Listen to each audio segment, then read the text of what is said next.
back once again for another movie review, and this time I got some more content for you guys for this one for the movie review for Is This Thing On? And it stars Will Arnett and Laura Dern, directed by Bradley Cooper. If you don't know Bradley Cooper, he did the 2018 Oscar contender winner is A Star Is Born, and he also did the 2023 Oscar nominee in Maestro. Was a really big fan of A Star Is Born. That was one of my favorite movies of the year. And I really didn't care for Maestro. Had some good musical elements, really good musical notes, really good notes about as far as the orchestra is concerned, but I just didn't really connect with none of the characters. I thought Bradley Cooper was okay, but it just really, nothing really about that film connected with me. But in this film, It's This Thing On, we pretty much are picking up in this case with us Alex Novak, played by Will Arnett. He is facing a middle-aged and impending divorce as he finds a new purpose in the New York comedy scene, while his wife Tess confronts the sacrifices she made for the family.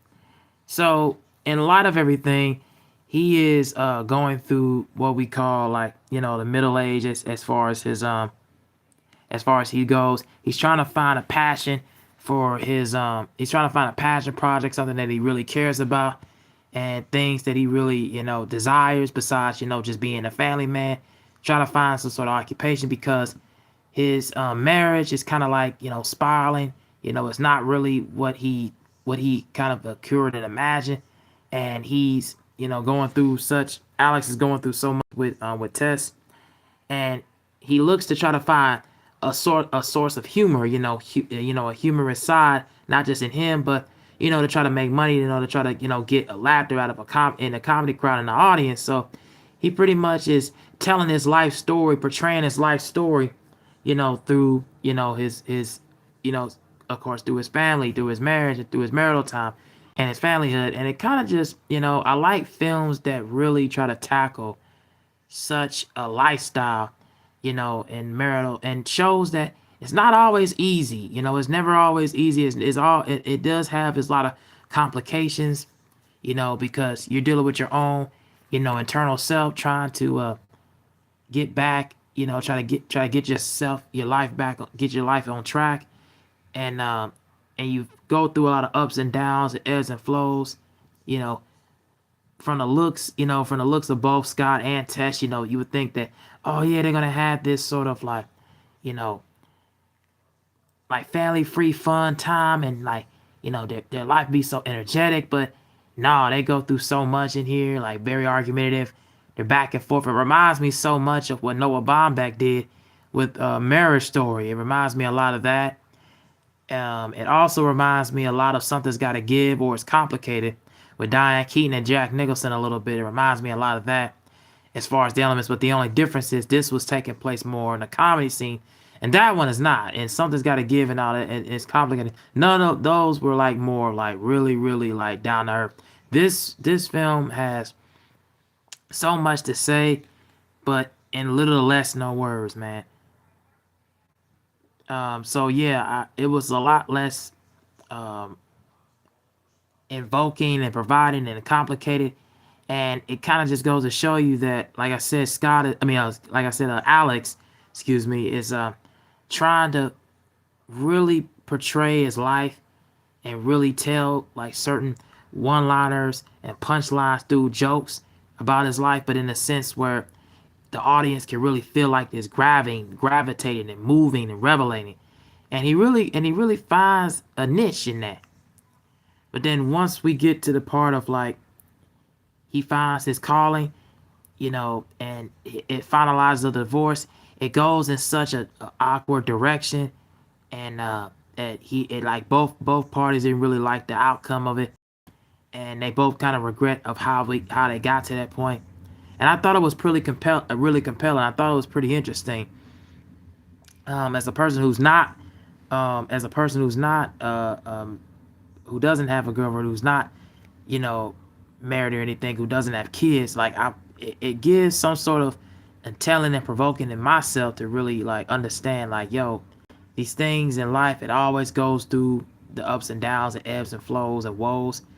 You just gotta find some way to conquer them. You just gotta find some way to find your happiness, and not so much rely on anybody else to do so, but put yourself in a confidence in a situation where it puts you in a happy place, or a positive outcome and a positive look.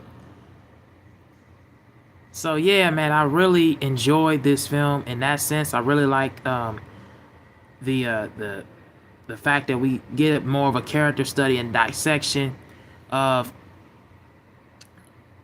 Alex. I like the chemistry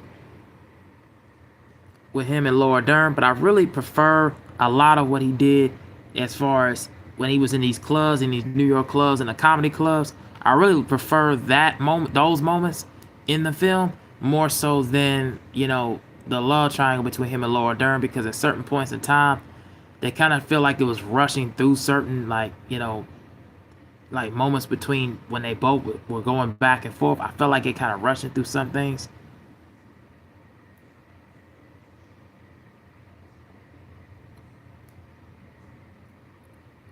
Yeah, I felt like they just kind of rushed through so many things, and I feel like they kind of skipped certain beats and certain elements over, uh, Tess and Alex and their chemistry and everything. I feel like, I mean, they had good chemistry, but there's certain moments that they kind of just skipped over. It didn't really need, and they didn't really like tackle enough of the marital issues a little bit. Um, they did in the beginning, but like once we get to the second act and third act, it kind of just deviates and just goes into that, and goes off the rails in that sense, and it doesn't really go back to what we started in the beginning from it. So that'd be the main thing I would say is is a kind of a little bit of a negative, is as far as the subplots and as far as the narrative goes, they kind of skipped over at times. But the biggest positive to me is, like I said, Will Arnett. You pretty much get him throughout everything, and he really much has his own points of reference to say. And I feel like Andra Day also, and also his appearance by Peyton Manning as well. He was in here, and they really, had a nice cameo and a nice performance by them, for what they did on screen. But mainly, you follow Will Arnett. He really does his thing and and gives us probably one of his better performances. So yeah, man, and the comedy in here, the one-liners was really good. It was funny. So yeah, I give this one a solid three out of 4 stars. I really like this one. I definitely recommend it for most people. And that's pretty much all I got to say in this one, man. Check this one out. I didn't get a chance to see it last year. December the 19th is when it came out. So I'm just doing this. I'm a lot late. So yeah, check this one out when you get a chance, and let me know. Let me know and get back to me when you do. And Dan 5308, what's going on? You said we need another Godfather high budget like Scorsese did. Yeah, I think more or less we need another blockbuster budget of Martin Scorsese films. Yeah, exactly. They did a documentary last year about it, about him, but we definitely need another blockbuster Martin Scorsese film. That would have been nice. But yeah, other than that, yeah, thank you all for watching. I got some more content for you guys to talk about, so stay tuned because I will be right back. But yeah, thank you for watching. Peace.